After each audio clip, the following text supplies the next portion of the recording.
Amina's voice could make baobab trees blossom, until jealous neighbors poured silence powder into her tea. What happened next left their village forever changed. In a sun-drenched village where the savannah met the sky, there lived Amina, a woman whose voice carried the magic of ancestors. When she sang, desert roses bloomed in cracked earth and thirsty lions lay down peacefully beside antelope. Her melodies weren't mere songs, they were blessings woven into every note by her great-grandmother, a legendary healer who saved their tribe during the Great Drought.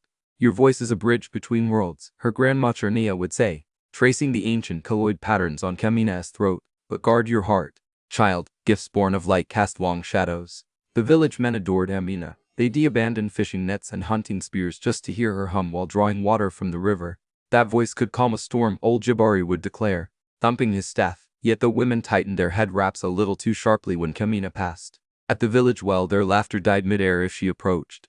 Always singing like she is better than us, muttered Days, whose own voice cracked like dry bark. My husband forgets his own name when she warbles. One moonless night, 7 women gathered beneath the baobab where secrets fermented like palm wine. Days unfurled a leaf packet containing gray powder. This, she hissed, will steal what the ancestors gave her. The others leaned in, eyes glittering like hyenas far away. Amina sang a lullaby to a sick child, unaware that envy brewed something fouler than any curse. The powder ground from cursed mimosa roots and stolen jackal bones burned Adez's palm as she passed it around.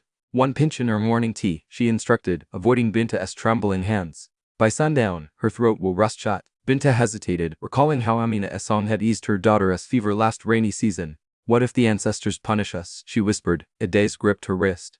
Would you rather watch your husband sigh like a love-struck fool? For 3 days, the women watched Amina's hut like vultures circling. Each morning, they took turns slipping into her kitchen, hearts pounding louder than ceremonial drums. On the 4th day, Shainala succeeded, her fingers shaking as she sprinkled poison into Amina's ginger tea. It is done, she gasped afterward, scrubbing her hands in the river until they bled.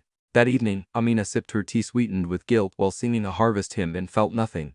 But the ancestors noticed. Wind howled through the baobab's hollows that night, forming words only Amina's grandmother understood. Child, your cup carries shadows, Nia warned, sniffing the empty vessel. Amina laughed to sound like silver bells. Grandmother, you worry over dust. Yet when dawn came, she reached for a high note and found only silence. Outside, Adez grinned into her cooking fire. Too late, she noticed the baobab's branch snapping above her head. Silence became Amina's prison. She pressed her hands to her throat, willing a single note to escape, but only air hissed through her lips. The village wilted with her, crops shriveled under cloudless skies, goats gave sour milk, and babies wailed through the night. The ancestors weep, Nia declared, glaring at the women who now avoided Amina's hut like playgrounds. Adez's cooking pot cracked clean in two that evening, spilling stew into the fire. Foolish girl, Nia's voice carried across the savannah. You stole one voice and silenced the sky. Desperate, the women gathered again under the baobab. Fix this, Binta pleaded, cradling her wailing infant. Adez scoffed, though her hands trembled. Let the ancestors starve then. Before she finished, her head wrap unraveled, revealing hair falling out in clumps. She screamed, clutching her scalp as the others backed away. The curse is upon her, Nala cried. That night, Kamina dreamt of her great-grandmother standing in a field of ash. Child, the ancestor whispered, my gift was never your voice alone. It was the choice to sing through storms. At dawn, Amina knelt by the river, scraping cymbals into the mud. Naya watched, tears carving paths through her wrinkles. They broke your song, grandmother. Amina signed with trembling hands. Naya gripped her shoulders. No, granddaughter, they broke theirs. 5 sunrises passed with no rain. Villagers eyed Amina's hut with growing fear. Yet when Adez staggered into the square, bald, swollen-eyed, no one offered help. Even her husband turned away. Please, she roped at Amina's door. My skin burns like fire, ants feast upon me. Nia blocked her path. Curses root deepest in the hands that plant them. But Amina touched her grandmother's arm. With hockey fingers, she drew symbols on Adez's forehead, the same markings from her dream. Instantly, Adez's blisters faded. How, she gasped. Amina pointed skyward where storm clouds gathered. Thunder rumbled not in anger but rhythm. The other women came crawling next. Binta brought her feverish child. Nala carried shame like a basket of stones. Amina welcomed them all, tracing ancestral patterns on their skin with river clay. With each touch, her throat remained silent, but their bodies healed. Why help us? Binta wept, her baby now peaceful at her breast. Amina smiled, placing Binta's hand over her own heart. There, beneath her ribs, pulsed a drumbeat. The women finally recognized the true song she'd carried all along.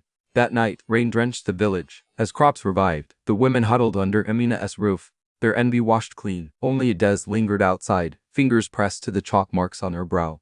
The ancestors spoke through her silence. She whispered to the wind, The baobab creaked in reply. At the next full moon, Camino led the women to the sacred baobab. Though no sound left her lips, she swayed, hands lifted, feet drumming the thirsty earth. One by one the women joined. Des bare souls slapped red dust. Binda clapped cracked palms. Nala hummed raspy notes. Slowly, a new melody rose, rough but real, woven from remorse and relief. Above them, the baobab shuddered, its ancient trunk split open, revealing a hollow brimming with honey. Nia dipped a gourd into the golden flow. The tree remembers, she announced. Those who tried to steal sweetness now gift it freely. Amina pressed her hand against the trunk's wound, where her fingers touched. Bark knitted itself whole. From that day, the village thrived not on one voice, but many. Amina never sang again, yet her hands taught the women songs their grandmothers had forgotten. When travelers asked about the scars on Adez's scalp, she'd smile. These reminders that envy starves the singer first. Years later, when Amina's granddaughter asked why the wind carried no melodies from her lips, the old woman traced ancestral patterns on the child's throat. Because, little one, she signed with dancing fingers, sometimes silence plants the deepest harmonies. The girl tilted her head, then giggled a sound so pure. Desert roses bloomed at their feet.